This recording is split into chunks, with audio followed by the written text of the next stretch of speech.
Alright, so I clicked start streaming and immediately got the encoding overload error again. That's really frustrating because I don't know. HD player. And HD player.exe is the only thing. Capture mode.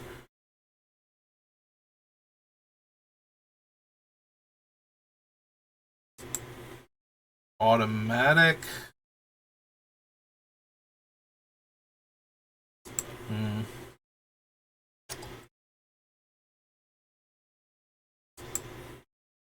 No, effect filters. No, it's not gonna be anything.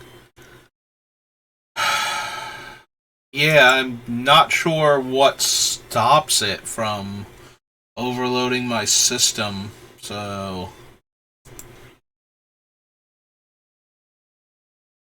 Like, it immediately said encoding error when I booted it. Like, I loaded the game back up and let it sit there for a while. I had to shut down BlueStacks because everything was chugging so hard, like, I was sure the system was going to crash. I'm going to have to play with, like, BlueStacks settings and actually look at them. Like go through, see what ones have information about them, and see if I can figure out like what exactly I can turn down and how to turn it down, like what is turning it down as far as settings go, to try and get around the encoding error that I'm getting.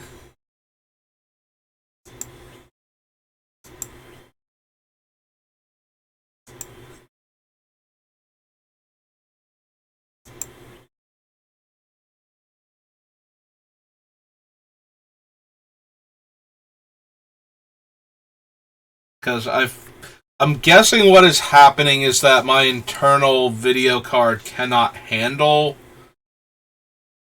the actual game when it's trying to load stuff in, because it like full system crash last time, and once I came out of that with the restart and just tried to play the game normally again, we didn't encounter that again afterwards.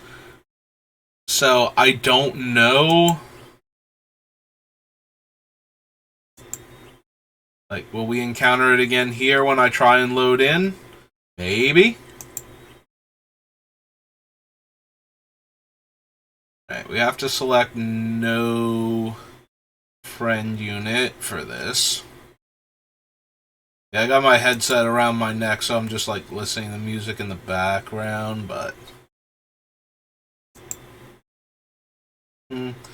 Also interesting, my stream chat has not caught up with this yet as far as the game being on, so maybe I'm lagging super hard still on OBS.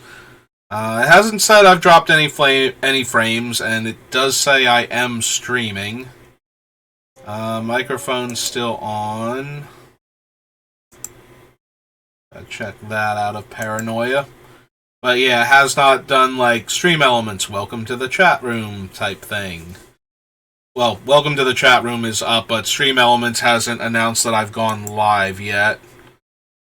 Hey, I'm gonna click begin, and that should create a loading for the boss that has to download, right? And let's see if the encoding error pops up again.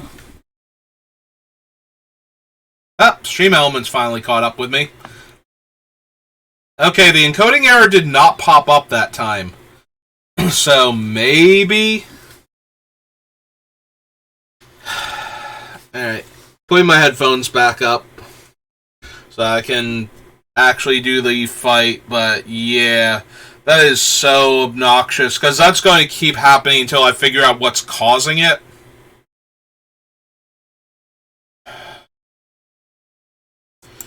Alright. I'm going to assume these guys need to be broken for their thing, but maybe not.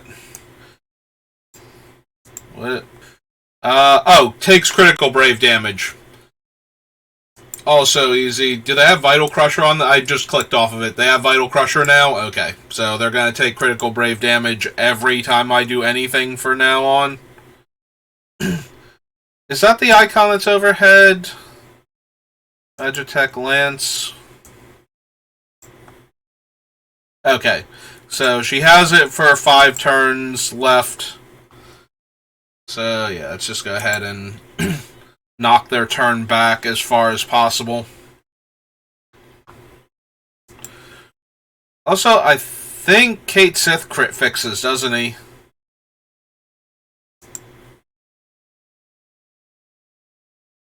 They're not, like, absorbing ice or anything before I click this button. Okay.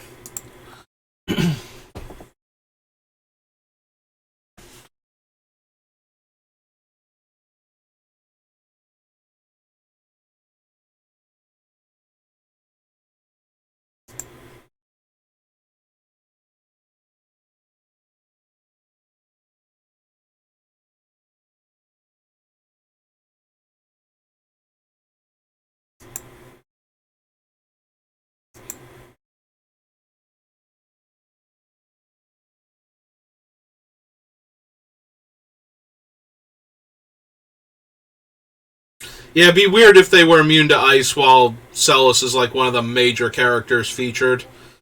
Alright, let's knock back B some more.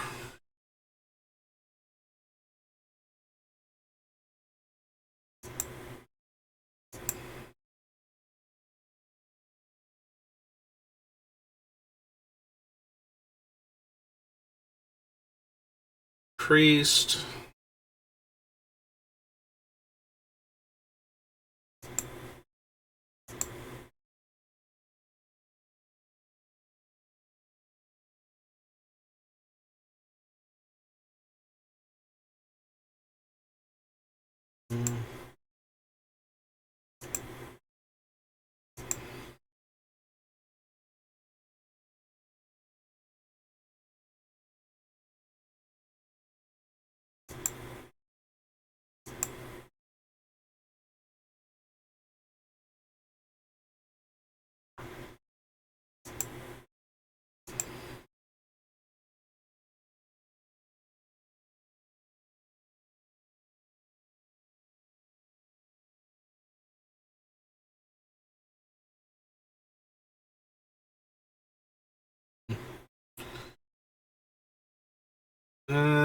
Yeah, let's knock B back, because that'll jump us in front of A.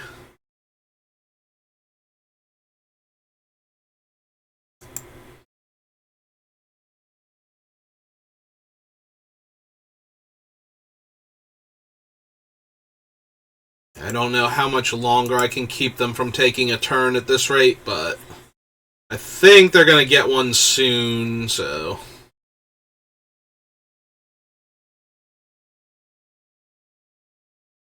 Oh, I'm also out of... Oh, that's true. I do have Meat Italian, so... Sure, let's take away another one of their turns. And Vermilion Assault. That way we get our Magitech Lance back on.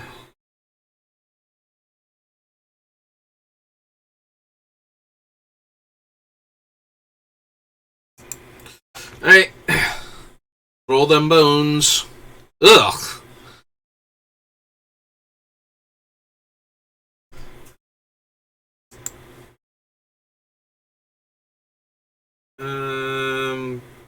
B is launchable.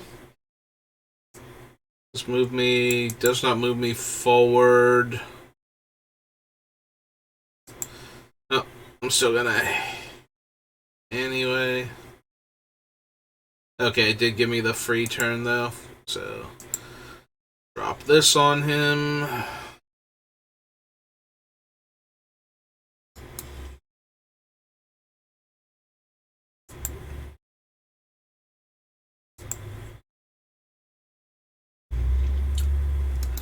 Alright, now we should be able to kill them without them getting a turn.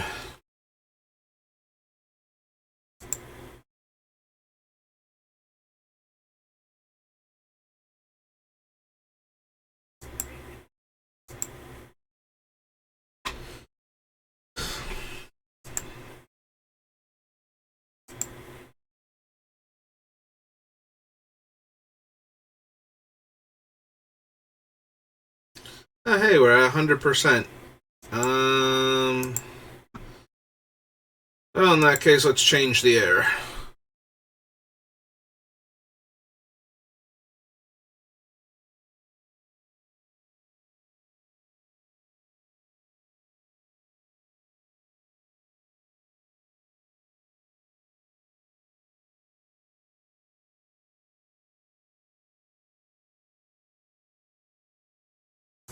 Okay.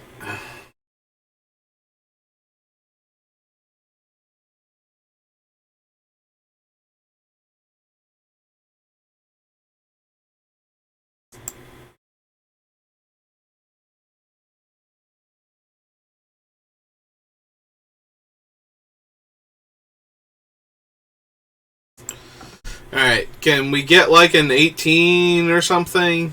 You know, we're rolling like 5 dice, and we got stats worse than my character creation rolls, so.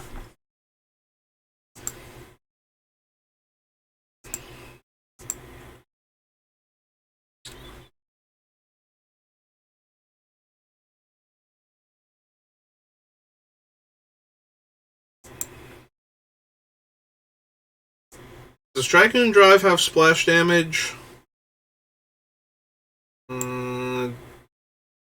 Hit range delivered 5 times. Does not look like it. Alright, so we want a high one first then. Kill A. And get our extra turn.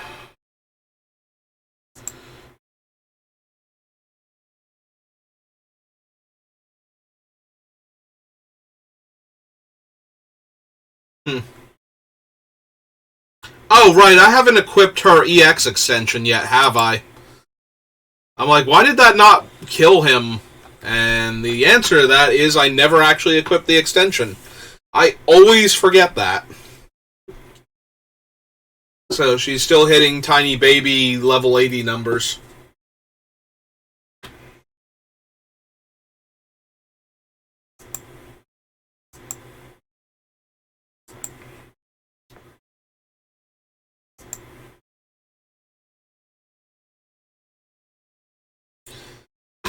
Yeah, I thought the encoding error was coming from the game because I don't know exactly what it meant by encoding error, but I'm starting to believe now it's the internal video capture is just getting overloaded trying to run the game through it to stream properly. Alright, so leave the Shinryu alone for a second. We will come back to that, but let's conclude the story. I always enjoy these little character interactions.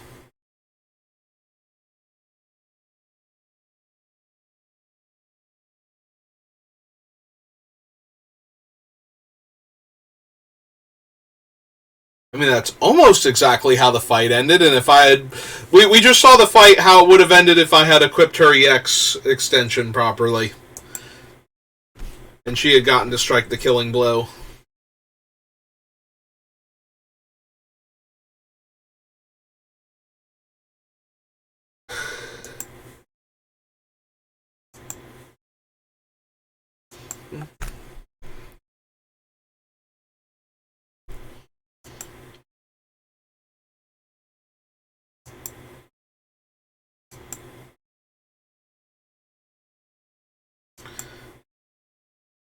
I gotta be honest, this is kind of throwing me off. Like, how young is Maria supposed to be?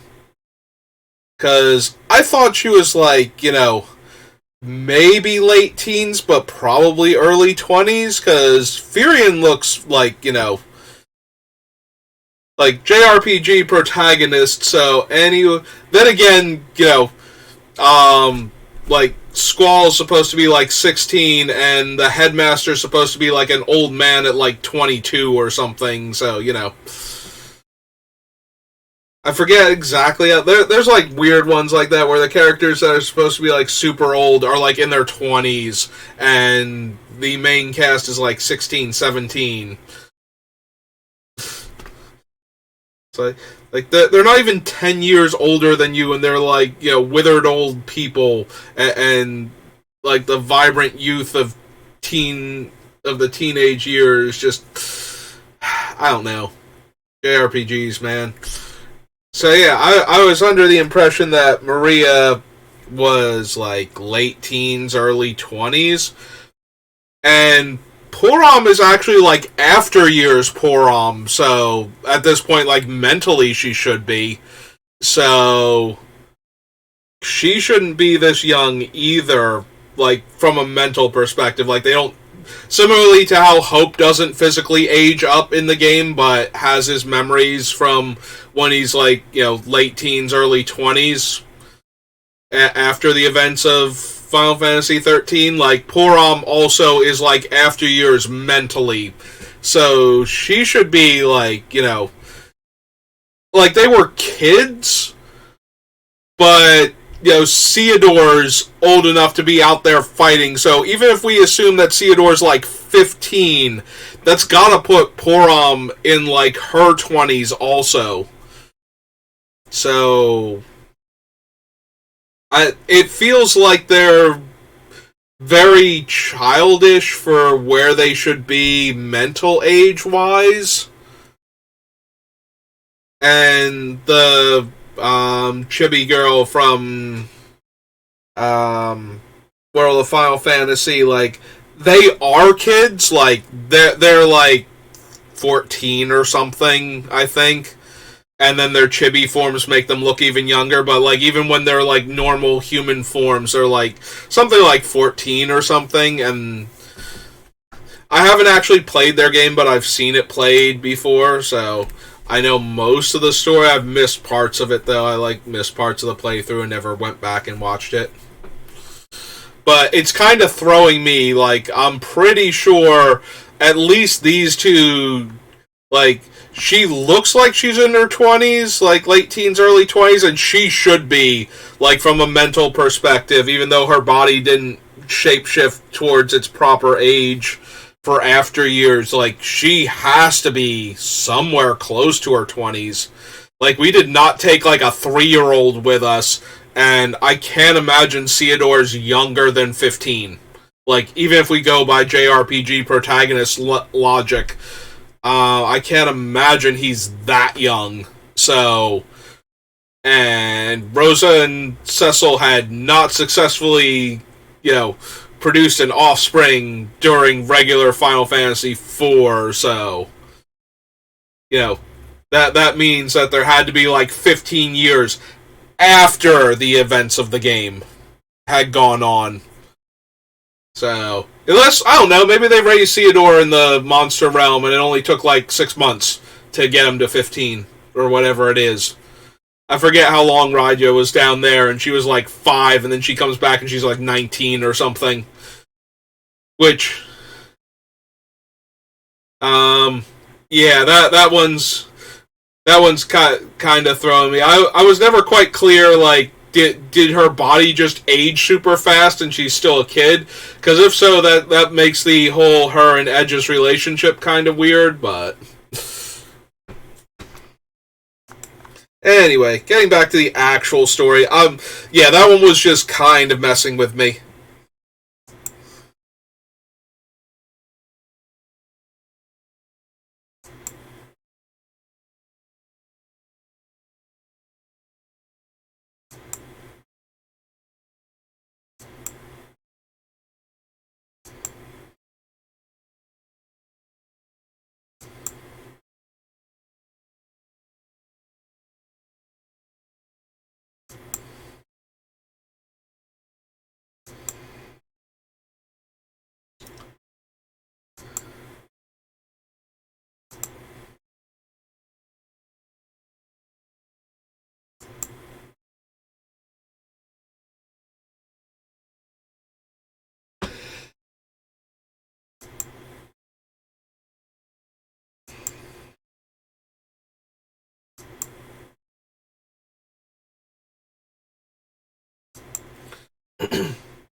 Yeah, no, I do appreciate the little character skits and the interactions between the characters from different Final Fantasies, but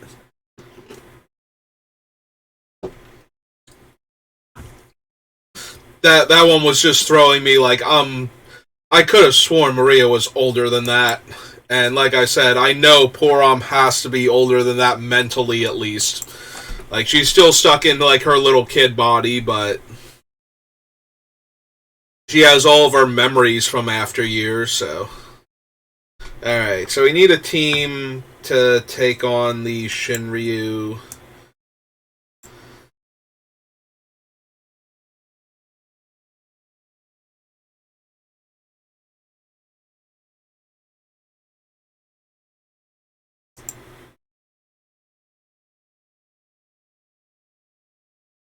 Cancels enemies force time entirely. So yeah, we're just gonna have to like speed through it so that way we don't let them get their force gauge full.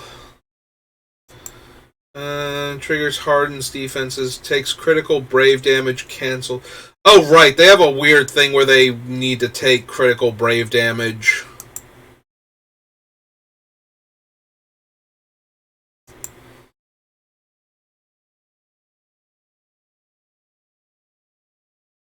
Alright, so we might actually want to bring Aranea? Question mark?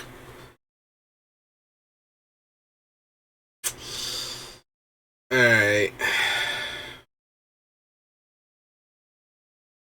Like, I don't know if Kane has crit fixing or not, so.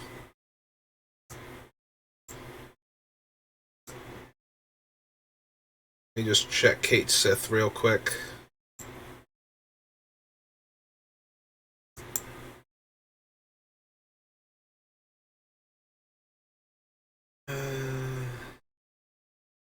There's this party's critical hit rate. Boost to party's limit of brave that may be stolen increased. Alright, so we can use Kate Sith here. Now, do I want to do Tifa or do I want to bring I guess we can bring Renoa. There's going to be two of them, and then I don't have to worry about splitting up the damage properly with Tifa. Alright, where's Renoa at?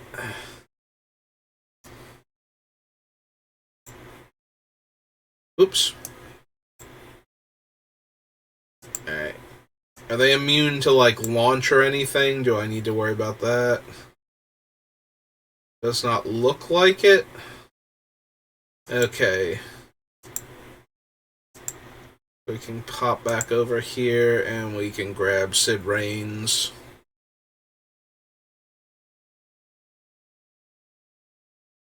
There he is. That's true. I suppose we can put Aranea on Lunafreya, since I was using Quistis to delay the one boss to give me more time. Yeah, I think this... Yeah, this was the setup that I used to beat Benavelza. So...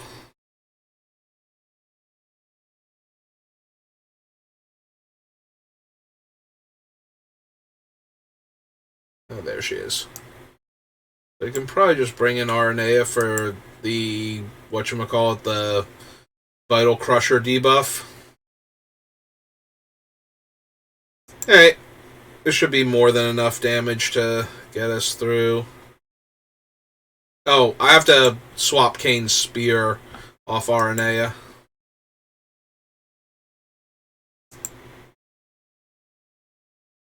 Yeah, let me just snag that back real quick. Thanks, Ara. Yep, that's fine.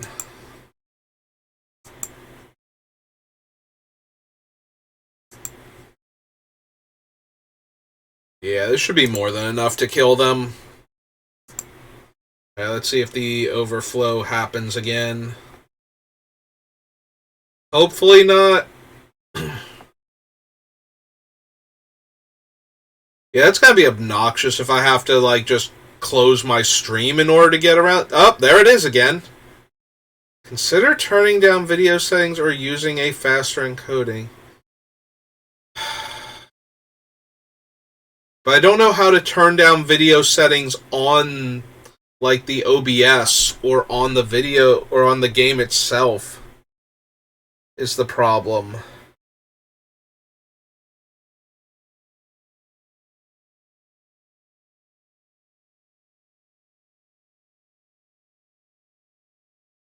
Yeah, I just dipped into the yellow for my CPU usage. Everything's grinding to a halt. This is so frustrating because I don't know how to change the video settings to something that won't cause it to overload itself. And, like, I had to stop the stream before just to stop the thing from crashing.